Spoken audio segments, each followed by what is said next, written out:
Welcome to Bone and Sinew, a horror podcast. I have a question for you guys over here.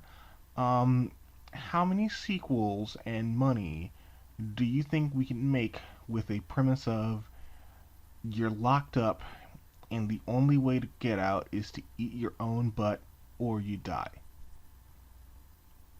Hopefully that makes enough sense. Like the only way to get out of here alive is to eat your own butt, or you're gonna sit here and rot forever. Your call. Limited air. If your answer was like seven movies out of that, or eight actually, you'd probably be talking about Saw. And let me tell you, before not too long ago, I actually hadn't seen Saw. And I really, really like messed up games and fiction. I don't know why, but the fastest way to get me to watch something is to say, okay, and if you lose during the game, you die in real life, or something to that effect. So join me as I watch all the Saw movies except for that recent one because it's not on Netflix, but maybe we might watch it, who knows. So if you're unfamiliar, Saw is a series of, as most would describe it, torture porn movies. They don't have any actual like porn in it, except for three. I don't know. I haven't seen them all yet. Only the first three so far. We're going to be going over these since there are like a million of them. We're going to do one and two now, and some other ones next time, I suppose. And the movie is very, very quick to the point. I'm always a little afraid of movies when they take like a good half an hour to set up their premise. But Saw is very straight to the point. We open up with two men who don't know why they're here or where they are, who are attached to two pipes on opposite ends of the room. And they don't know why they're here, and this is like an abandoned, filthy bathroom that is, it's seemingly been abandoned for a long time with just a dead body in the middle of the room. It looks like a guy has, just shot himself and they just wake up not knowing what's happening.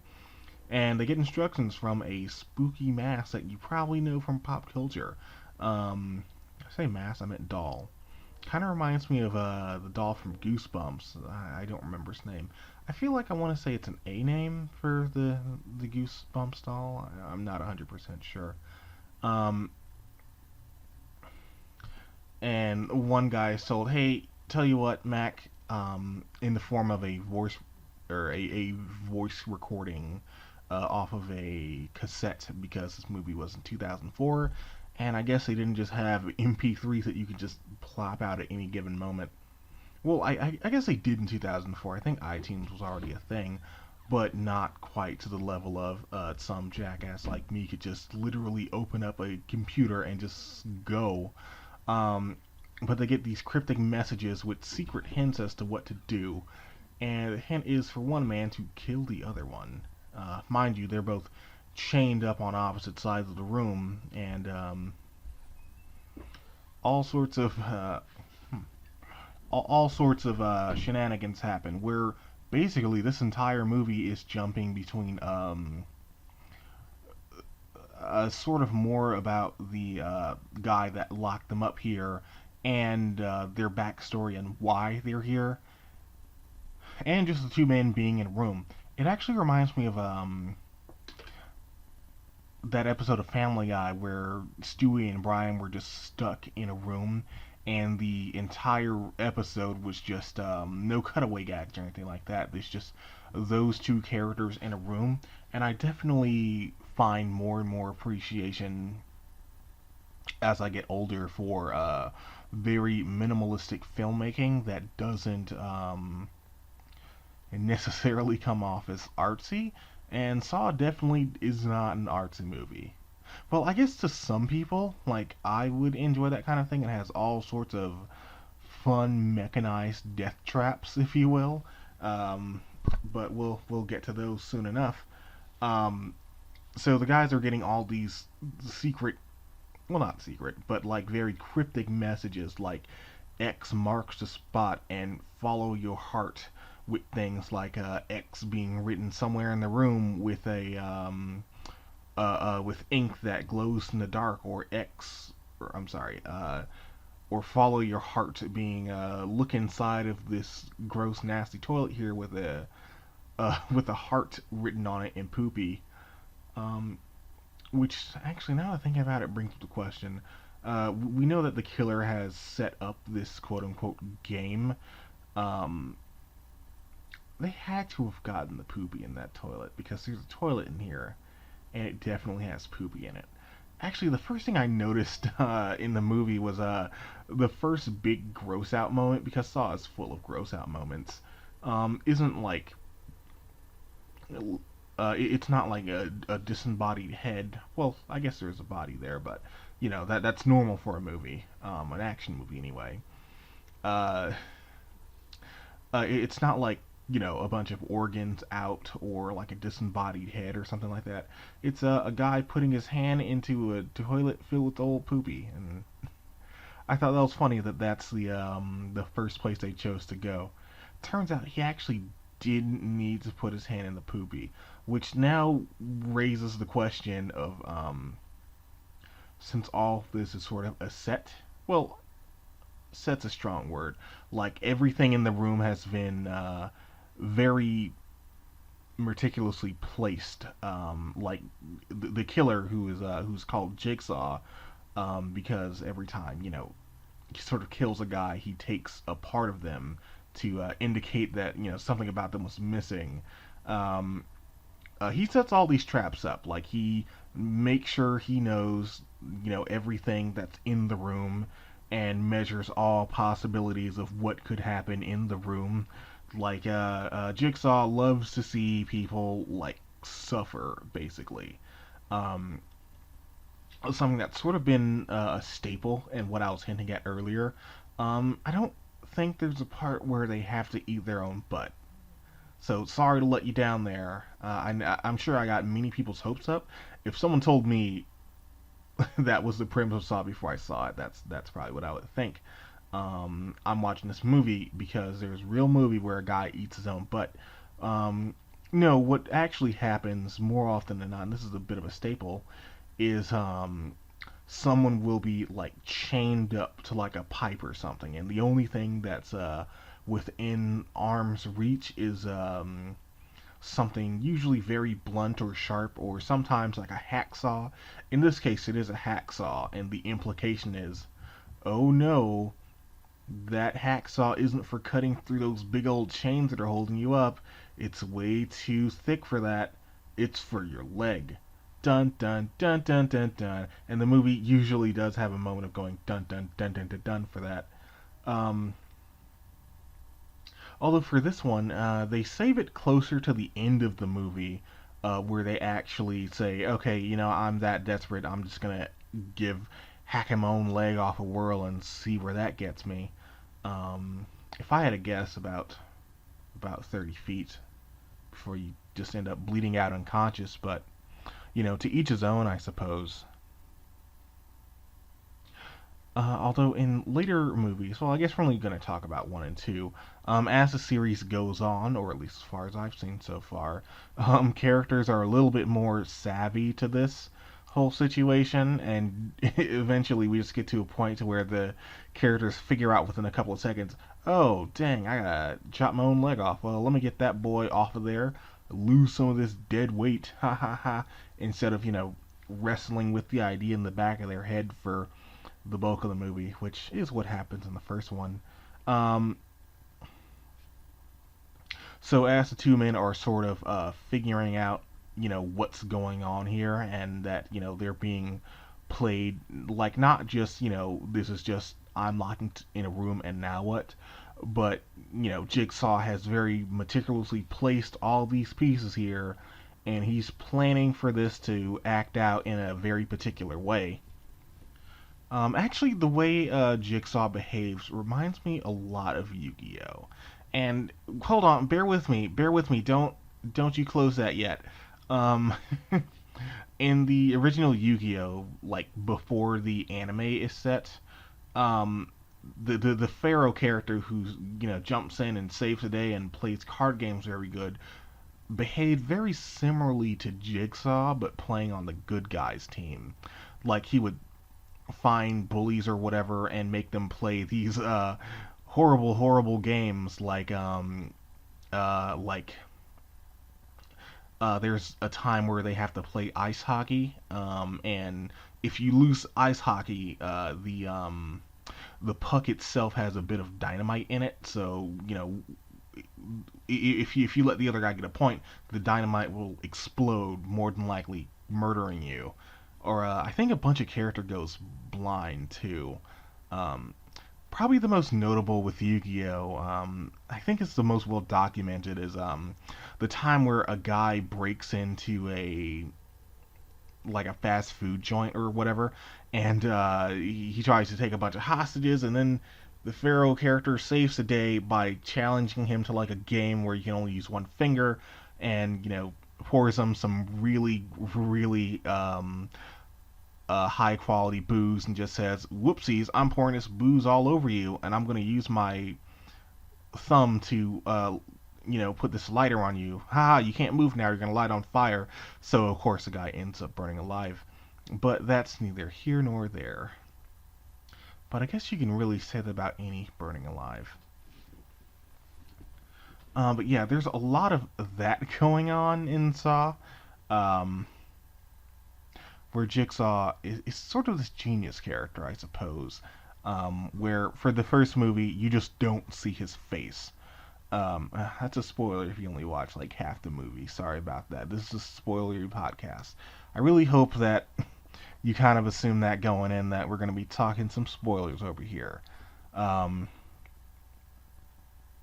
yeah, so the two guys kind of figure out that Jigsaw is planning on one of them killing the other. And this is stated from the very beginning that, okay, the rules of the game, with his grumbly voice and using a doll to talk for him, it's gonna go like this. You, blonde guy, you're gonna kill that guy on the other side of the room before 6 p.m. And, before they think he's bluffing, but now that they've seen, what he's capable of and to what degree he's planned all this out, they're thinking, oh, geez, am I going to have to kill this guy? And of course, the other guy is thinking, oh, shit, this guy's going to kill the fuck out of me. And he has every reason to, because it turns out Jigsaw totally has his family as hostages. So as the movie progresses, we see that Jigsaw, this isn't the first time he's done this kind of thing. We see all sorts of flashbacks to other things that he's done before, like he had one game where he says something ironic. That's his thing. He calls the victim out on something that he deems that they've done with their life and tries to make them like do the opposite of that in order to live. Like there's a guy who is killed by Jigsaw kidnaps him and puts him in like this room with a bunch of barbed wires, and that's the only way to get out of the room is to cross through the barbed wires. And he's like, "Oh, if you," that's my Jigsaw impression, by the way. "Oh, you like to sit there and do nothing, but would you move to live or something like that? How about you move your fat butt across that room?" It's a fat guy, by the way. "How about you move your fat butt across the room and get to that door on the other side, and if you don't do it in 20 minutes, it's going to close and I'm going to leave you to rot in here."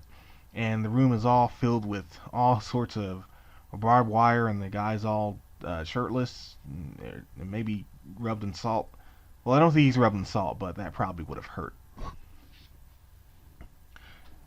And there's just just a lot of that. So the movie is jumping back and forth between the police who are going over records of Jigsaw's previous murders, which go by relatively fast, and the guys in the room, and also exactly why Jigsaw picked these two people, because normally he has a reason.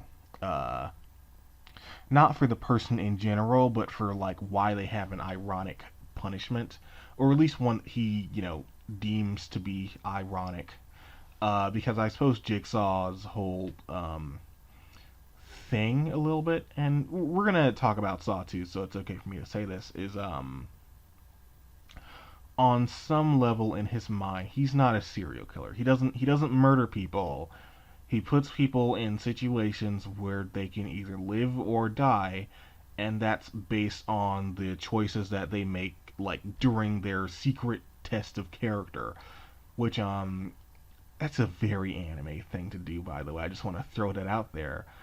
I wonder if the guy who made who made Saw an anime fan, because giving characters like the secret test to see if they're truly worthy without telling them is a very much anime thing to do.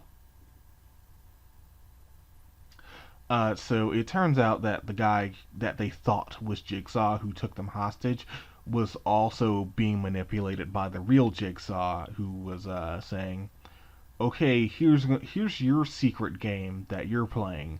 You're gonna take these people as your hostage, right? And you win if I'm not really sure. They don't really. I don't think they go over that, but yeah, it turns out the guy that they think is Jigsaw who's holding them hostage totally isn't, and all of them have been totally played. And one guy gets desperate and says, "Okay, fuck it, let's just saw off that leg, get this over with, because that's what Saw movies are all about. Let's get the people their $8 of 2004 money, or $7 Netflix money, and get that leg off of there. Get that boy. Who even cares anymore? You're in a bathroom. You're gonna die in a bathroom. You'd rather die in a hallway, maybe, not a dirty bathroom, or at least if given the option, that's what I'd pick." And he's like, "Okay, I'm gonna go get some help, or I'm gonna bleed out. It's gonna be one of those two." Um, and it's great because the guy actually says, "Oh, don't worry, man. I'm gonna go get help. Don't worry about me killing you, because if I don't get help, I'm just gonna bleed out on the ground. So no pressure." um, Turns out this was all a very elaborate ruse, and Jigsaw was the guy on the ground in the beginning of the movie. He's been there for the whole movie, just laying on the ground pretending to be a dead body. Who would have thought? So I guess the other guy probably just bled out, and Jigsaw just got up and just kicked his ass, or just shot him or something, because he didn't kill the other guy like he said he was going to. And for the other guy who was on the other side of the room, I guess he just died. Jigsaw just left him to rot, and that's basically where the movie ends. Oh, forgot to mention that the guy who's supposed to be killing the other guy, for one of them, they're a doctor who claimed to had been going to like a pediatrician thing, but turns out was totally cheating on his wife, and the other guy was being paid by a police officer who had been disbarred or something like that, and had tried to catch Jigsaw earlier, and he paid this guy to go spy on the doctor guy, and make sure that he's not Jigsaw. So Jigsaw said, "Okay, you know what? I'm kidnapping both you fools and making you play a game." So that's Saw 1, and Saw 2 is a little bit of a different beast, because I think they realized that they did a pretty good job setting up that they need to make more of these. um, but the premise of every movie can't quite be, if you want to live, you're going to have to eat your own butt. Even though that is basically what it comes down to. This time around, we just basically start with, a day in the life of Jigsaw, where he's telling someone, "Hey, tell you what, if you want to live, you're gonna have to um, chop open this body and grab up a key from the inside, and you'll be set. Don't worry, he's dead." But actually, the guy is not dead. He's totally alive. And I suppose the point of this game, and the point of Jigsaw in general, like as a person, like his motivation for killing people, um, is in his his twisted serial killer guy brain.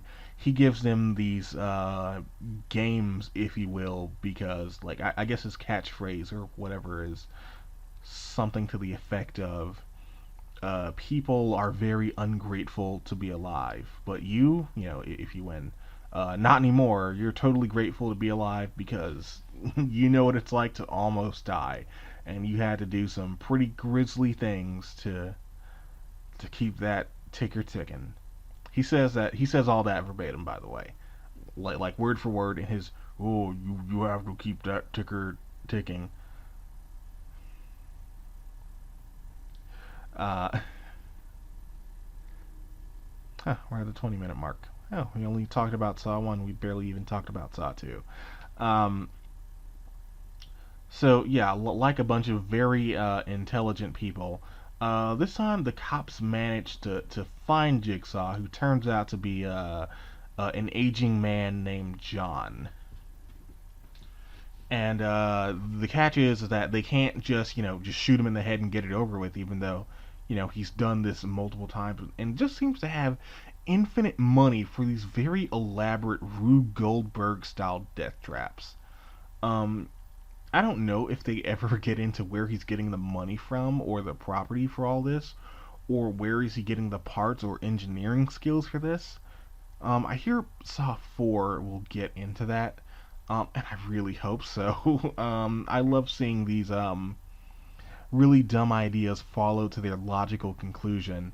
So Jigsaw locks a bunch of people in a house, including a detective's son, who has Jigsaw at gunpoint. He can just, blast this guy's head off at any time, but, Jigsaw is a very stalwart guy. Like, he's not gonna give up on his very twisted beliefs that easily. Um, so he's basically playing with the officers, and even manages to set up his own miniature game in the previous movie. Oh, that's actually something I didn't talk about. Yeah, in the first movie, he even he almost gets caught and manages to set up one last game literally on the fly while the cops are chasing him. Which again reminds me of a Yu-Gi-Oh thing where early on the Pharaoh has the power to make games just happen. There's a part where it's raining, it's raining on the ground, and he says, haha, the game was find the landmine. Somewhere on the ground there's a landmine, and it turns out that, in 30 seconds this taser will drop on the ground, shocking everyone because it's soaking wet outside. And Jigsaw does something very similar to this where he's trying to escape and he has one more victim right there and he's like, okay, if you want to save me, you gotta either grab the key and save that guy and let me go, or you could shoot me and that guy totally dies. It's up to you. And he makes this up entirely on the fly. Uh, but yeah, that's enough about Jigsaw 1. Let's actually continue talking about Saw 2, or as some people call it, Saw 2 Battle Tendency. I'm an anime guy, if you haven't noticed. I am totally the anime guy. I'm gonna reference anime all day.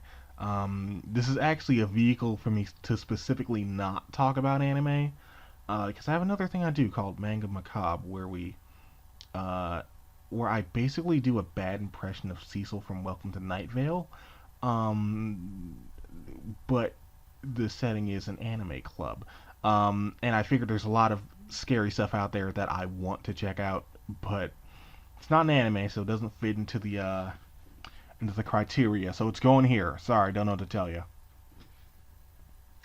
Where was I? Yeah, so Jigsaw has put a whole bunch of people who have something mysterious in common into a house. Um, and I guess this is where it's a little different because these people aren't locked up. Um, well, they're locked up in a house, but they're locked up in a slightly different sense that they've all been poisoned. Um, oh, by the way, all the plots of Saw are really complicated for no reason. Like basically almost all of them can be summarized in two lines, but end up needing 30-minute long explanations. Like I'm skimping over everything here, by the way. Um, they've all been poisoned with the same poison that was used in those gas attacks in Japanese subways in the 90s. And they basically have maybe 30, 45 minutes to find the antidotes that have been scattered all around the house, and also to figure out the safe combination that is in the house somewhere. And all of them have the combination for it. They just have to figure out what he meant when they said, or when Jigsaw said, it's right in front of you or right behind you or something like that. Turns out it's on the back of their neck, but we'll come back to that. So the house is full of all sorts of fun puzzles and shapes that are also deadly. Um, with one character who I believe she was in the first movie or maybe the first couple minutes of the second one. The one I was talking about before, where she had to cut open that body, or else her head would explode using this sort of reverse bear trap tool. Um, she's played Jigsaw's games before, and she understands that Jigsaw follows very deliberate rules. Like, he wouldn't just kill you out of nowhere.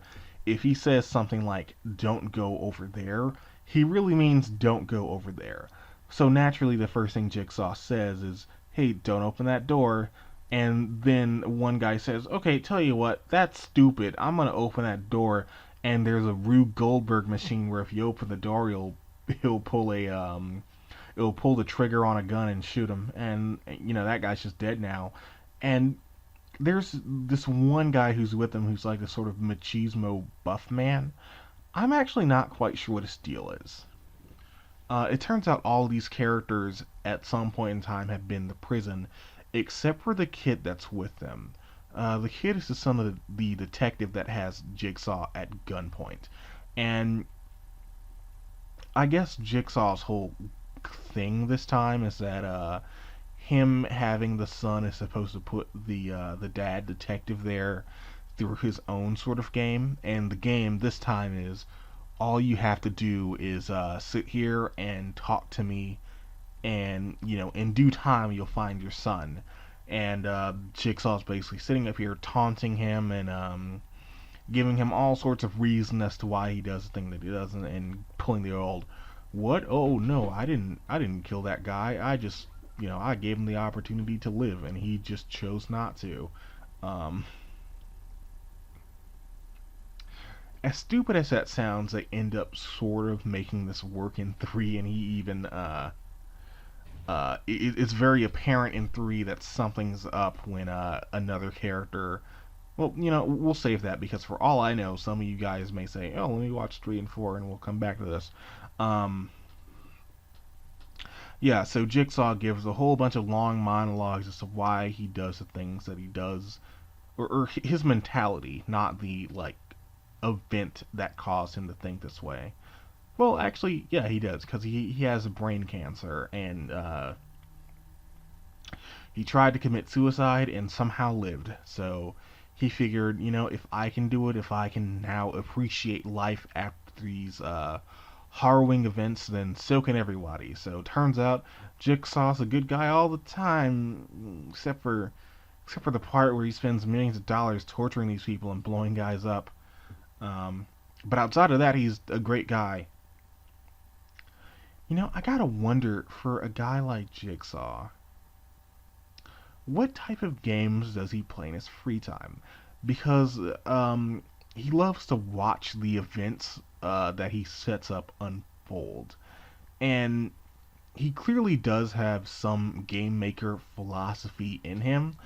Um, the only thing missing, in a sense, oh, that's real professional. My phone went off. The only thing missing from him, in a sense, is with a good game, and I'm mimicking the head developer Magic the Gathering, Mark Rosewater.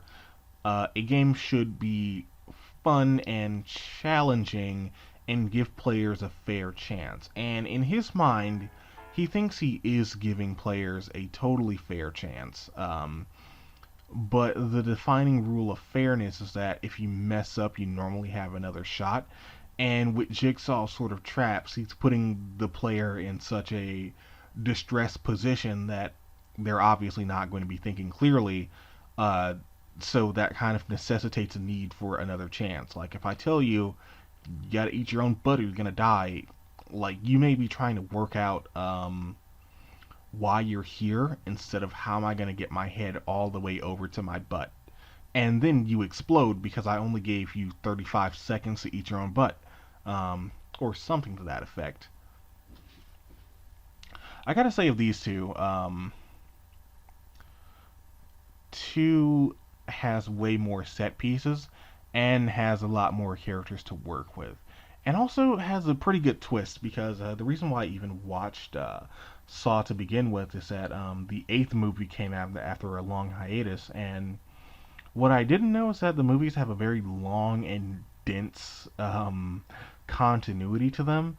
And from what I can tell, two is the one that's sort of setting all this into motion. Um, because while most people die during Jigsaw's games, what his aims are is for people to view themselves as better for coming out alive. And for the character that actually went through Jigsaw's games earlier, turns out she's an accomplice. Yeah, go figure. Um, she went through Jigsaw's game and said, "You know what, man? You really taught me how not to use drugs because winners don't use drugs."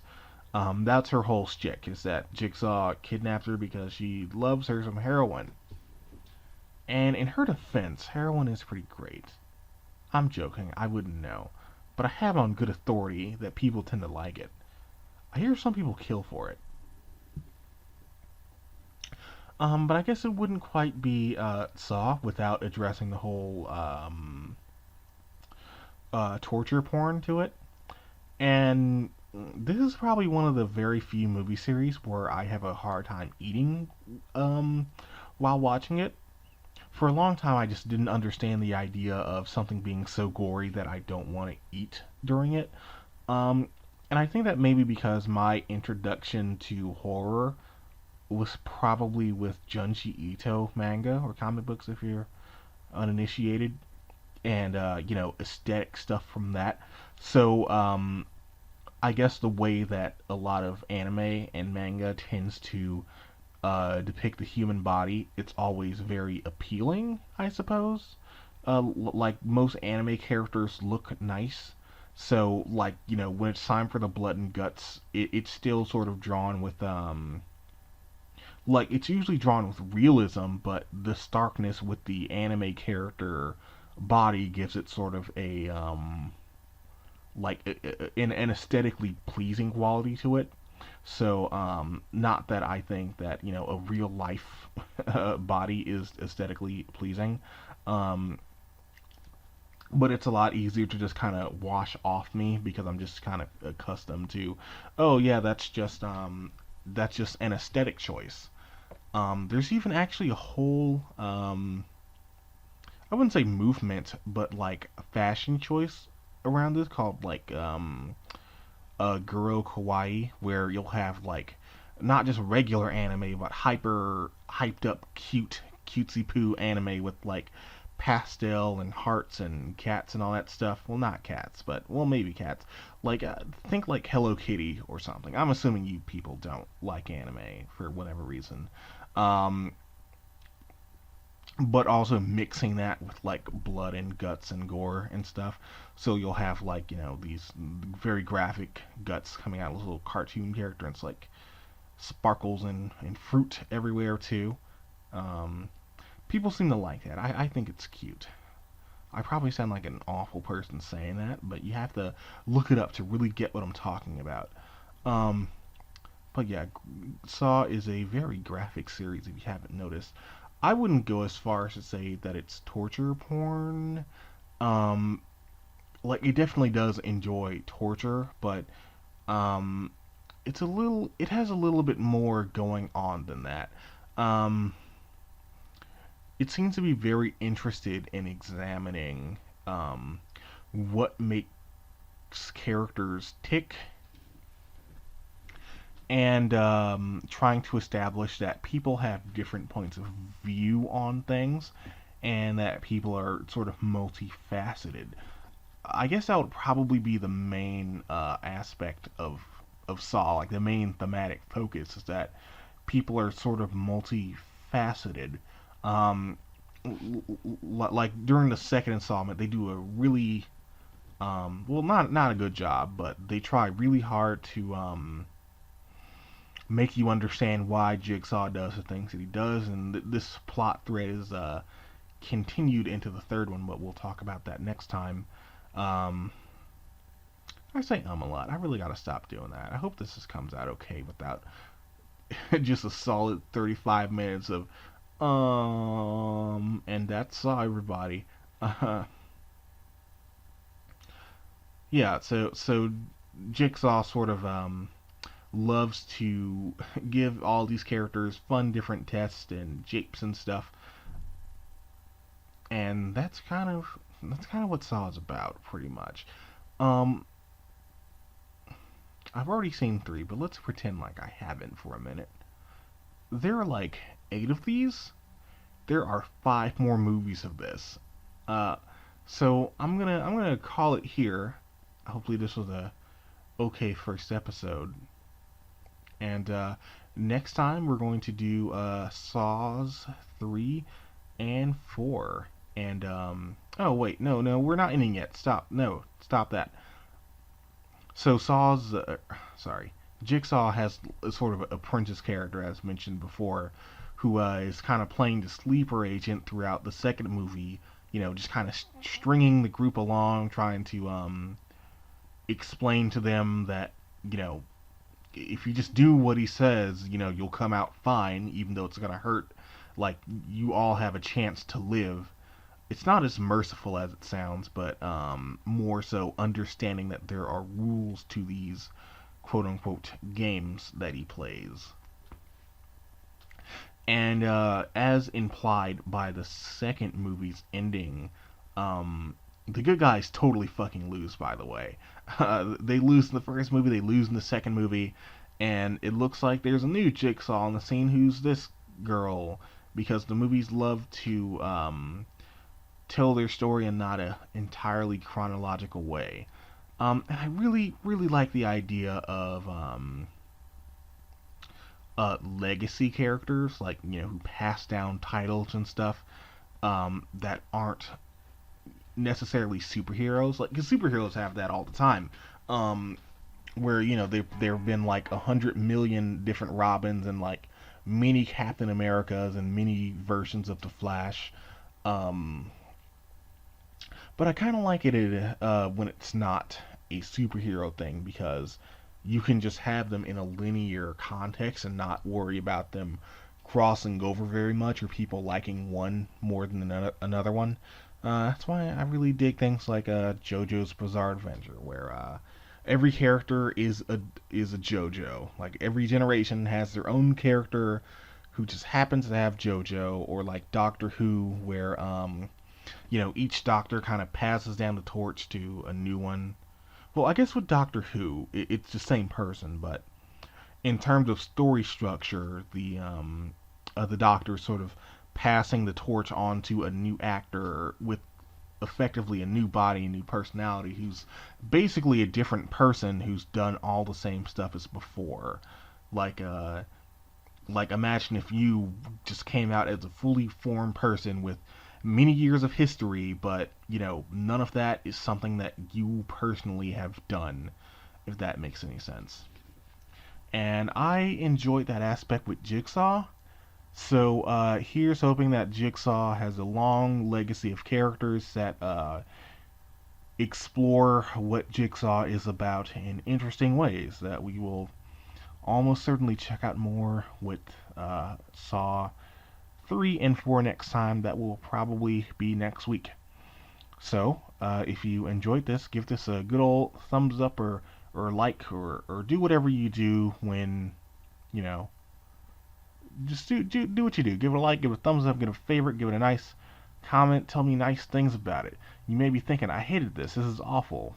This is 40 minutes that I'm not getting back. And that's true. Just say nice things anyway. Don't hurt my feelings like that. So until then, just understand that spiders know way more than you. And if for any reason a spider ever tries to offer you candy, understand that that's a game that you're going to lose. A lot of people have tried it, and a lot of people have failed. So don't think you're smarter than others because you see farther, because you stand on the backs of spiders, and that's why you should get off of it. I'm not sure where I'm. Bone joke.